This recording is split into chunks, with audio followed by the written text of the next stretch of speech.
नमस्कार साथियों। यूरोपियों के आगमन में यह अंतिम है हम लोगों का वीडियो, क्योंकि बाद में आते हैं फ्रांसीसी। तो थोड़ा सा इन लोगों के बारे में भी हम लोगों को जानना है। देखिए, यूरोप से चल करके और जो कंपनी आई और यहाँ पर बहुत अधिक मुनाफा कमाने लगी, तो इसी परिप्रेक्ष्य में फ्रांस में भी शासक थे लुई 14वां।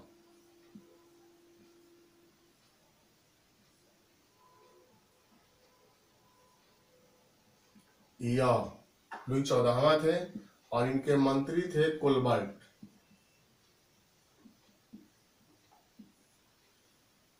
इन्हीं दोनों के सहयोग से, लुई 14वां और कोलबर्ट के सहयोग से 1664 में फ्रांसीसी ईस्ट इंडिया कंपनी की स्थापना किया गया। और फ्रांसीसी ईस्ट इंडिया कंपनी की स्थापना 1664 में हो गया। लेकिन यह जो कंपनी थी ना, वह पूर्ण रूप से सरकारी नियंत्रण में कंपनी थी। असफलता का एक कारण भी माना जाता है कि पूर्ण रूप से शासन व्यवस्था इसका राजा के हाथों में नियंत्रित था, जो असफलता का कारण भी बन गया। इसलिए इसको सरकारी कंपनी के नाम से भी हम लोग जानते हैं। साथियों, यह ईस्वी सन महत्वपूर्ण है, चूंकि फ्रांसीसी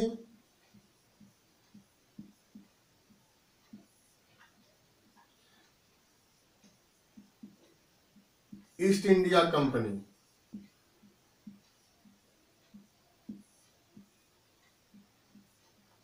की स्थापना हुई 1668 में। सबसे पहले सूरत में इन लोगों ने अपनी फैक्ट्री स्थापित किया। अंग्रेजों ने भी सबसे पहले सूरत में किया था। और 1669 में दक्षिण भारत में सबसे पहले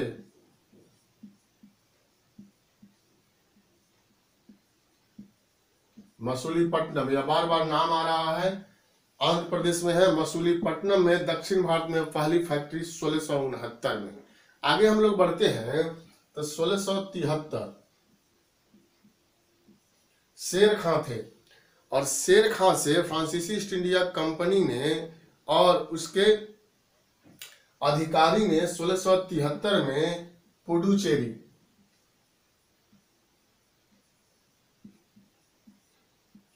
या पांडिचेरी भी कह सकते हैं इसको, पुदुचेरी, इसको खरीद लिया गया। और खरीद करके इसकी घेराबंदी की गई।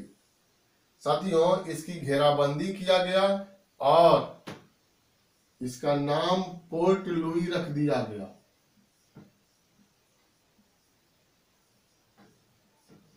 तो यह महत्वपूर्ण केंद्र के रूप में स्थापित हुआ। 1954 में इसको जो है वह मुक्त किया गया था। और यह महत्वपूर्ण केंद्र के रूप में जो है फ्रांसीसियों का स्थापित हो गया था।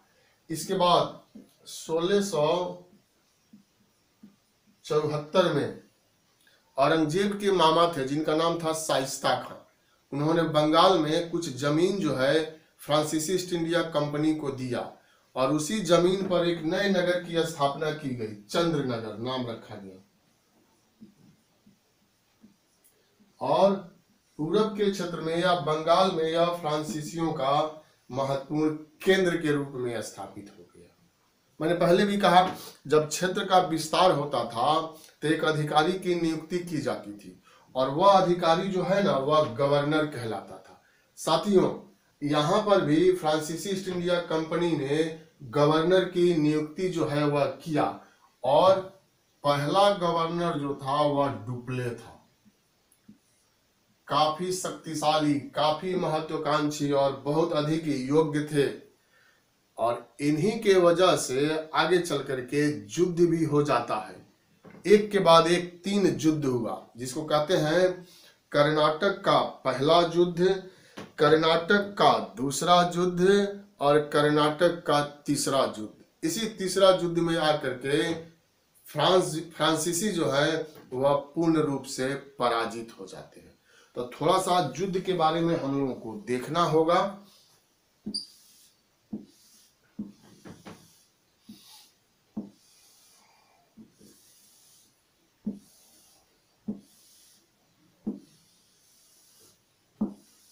देखिए साथियों, यहां पर कर्नाटक का प्रथम युद्ध 1746 से 1748, फिर कर्नाटक का दूसरा युद्ध 1748 से 1754, फिर कर्नाटक का तीसरा युद्ध 1756 से 1763।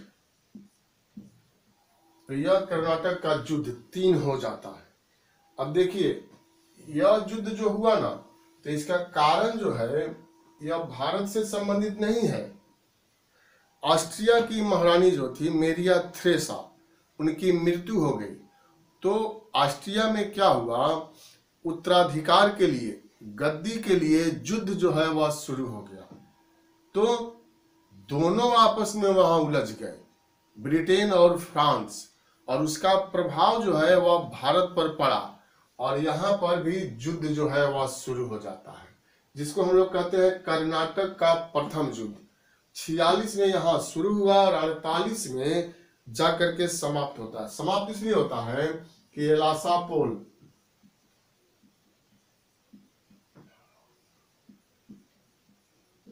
यह संधि हुआ यूरोप में, एलासा पोल की संधि, और वहां पर उत्तराधिकार का युद्ध समाप्त हुआ।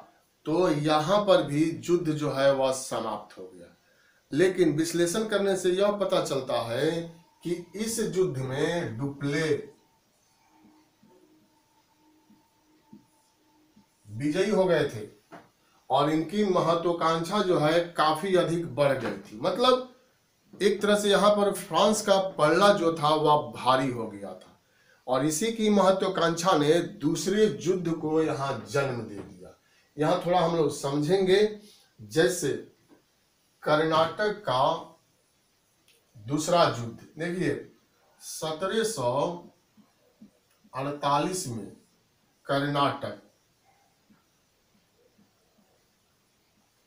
कर्नाटक के शासक दोस्त अली थे।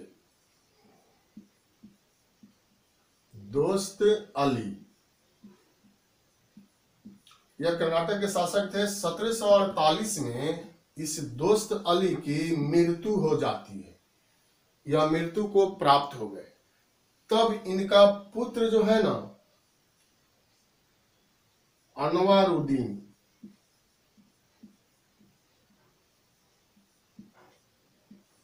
यह गद्दी पर आ गए। दोस्त अली के पुत्र अनवारुद्दीन गद्दी पर आते हैं। लेकिन कर्नाटक की जनता इनसे खुश नहीं थी, बल्कि दोस्त अली के दामाद थे चांद साहब,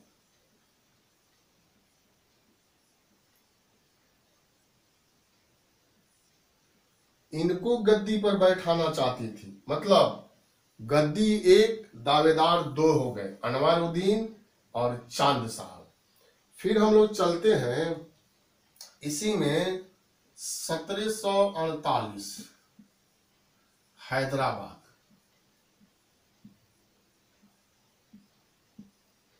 अब हैदराबाद में शासक थे निजाम, जिनका मूल नाम था चिनकिलिच खां। चिनकिलिच खां। इस निजाम की मृत्यु हो जाती है 1748 में। तब इस निजाम का पुत्र जो है नासिर जंग,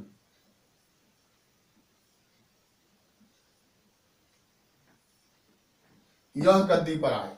लेकिन निजाम का एक पौत्र था और इसका नाम है मुजफ्फर जंग।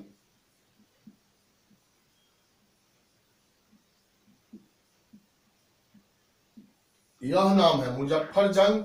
इसने अपने आप को नवाब घोषित कर दिया तो हैदराबाद में भी गद्दी एक था और दावेदार यहां पर दो निकल करके आ गए।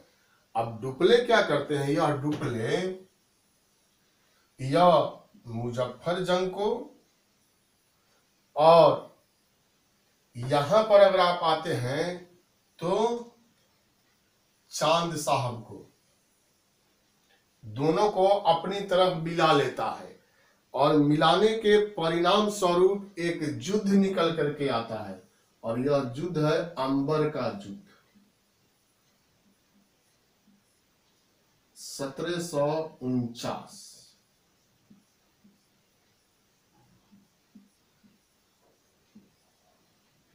अंबर का युद्ध हुआ 1749 में। डुप्ले ने इन लोगों को सहयोग कर दिया। अनवारुद्दीन और नासिर जंग दोनों की युद्ध भूमि में हत्या कर दिया गया, जो वास्तविक उत्तराधिकारी थे। और चांद साहब और मुजफ्फर जंग यहां पर एक तरह से विजयी हो जाते हैं। इसी अवसर पर ईस्ट इंडिया कंपनी ने इस युद्ध में शामिल होने का फैसला किया। क्यों किया कि अनवारुद्दीन का पुत्र था, इसका पुत्र अनवारुद्दीन का मुहम्मद अली,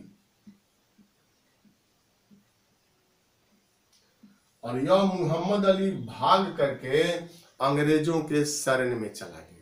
और जब अंग्रेजों के शरण में मुहम्मद अली गया तो अंग्रेज जो है इस युद्ध में शामिल हो गए और इसके बाद लॉर्ड क्लाइव को मद्रास से बुलाया गया और लॉर्ड क्लाइव ने अपनी योग्यता को यहाँ पर साबित कर दिया। कर्नाटक की राजधानी आरकाट पर नियंत्रण किया और युद्ध में डुप्ले जो है वह पराजित हो जाते हैं। डुप्ले पराजित हुए तो फ्रांस की सरकार ने डुप्ले को वापस भेज दिया और गोडेहू को यहां भेजा। नाम यहां लिख रहे हैं, गोडेहू, और यही आते हैं, संधि करते हैं 54 में और यह युद्ध समाप्त होता है। गोडेहू की संधि के नाम से भी जानते हैं या पांडिचेरी की संधि के नाम से भी इसको संबोधित किया जाता है। तो यह युद्ध यहां पर समाप्त हो गया।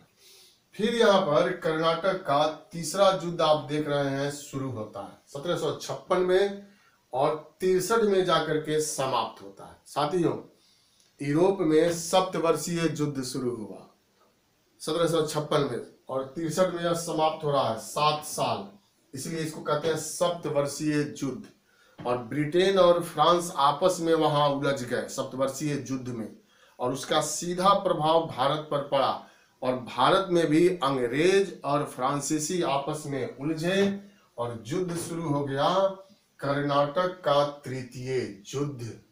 अब इसी कर्नाटक के तृतीय युद्ध में एक और युद्ध है जो सबसे महत्वपूर्ण युद्ध माना जाता है। इस तीनों युद्ध में परीक्षा में बार बार पूछा जाता है और यहां देखिए, और वह युद्ध है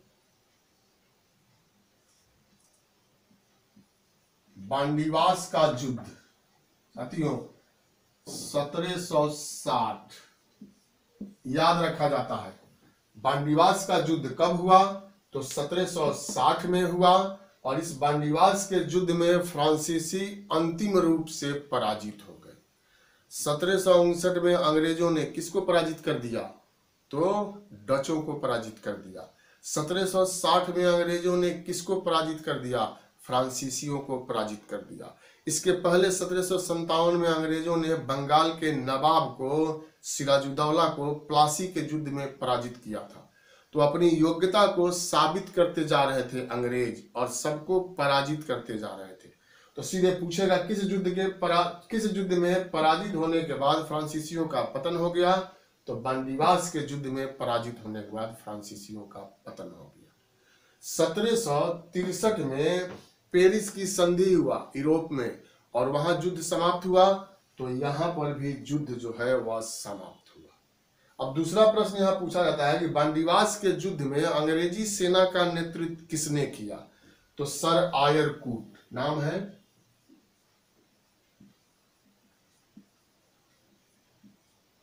सर आयर कूट ने अंग्रेजी सेना का नेतृत्व किया था और यह विजयी हुए थे।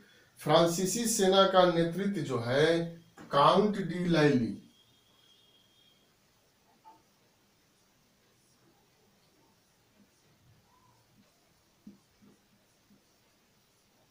काउंट डी लैली ने किया था, लेकिन इनको पराजय का सामना करना पड़ा।